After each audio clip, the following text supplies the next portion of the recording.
All right, so I want to derive these exponential functions over here. So when deriving an e function, the derivation of an e function is just the same thing. And then we simply have to do the chain rule. So I'm deriving this here. I'm going to write the exact same thing, and then I'm going to multiply by the derivation of the exponent. The derivation of 3x is just 3, and this can just be written as 3e to the power of 3x. Same idea here. I'm going to write the exact same thing.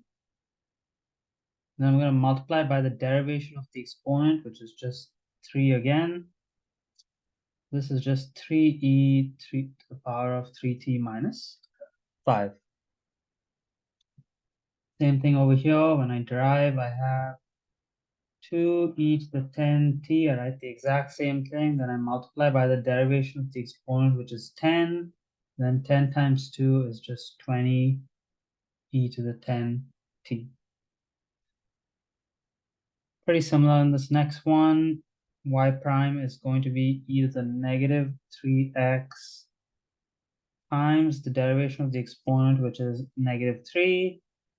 And if you're not allowed negative exponents in your final solution, we can simplify this to negative 3 over e to the 3x, and we can make the exponent positive. This one over here, I'm going to write the exact same thing, and then multiply by the derivation of the exponent, which is just negative 6 plus 2x. Then last one here, we have a square root in the exponent. So before I derive it, I'm going to rewrite this as ex to the power of 1 over 2. When I derive this, I'm going to write the exact same thing, and then I'm going to multiply by the derivation of the exponent, which is 1 over 2 x to the negative 1 over 2.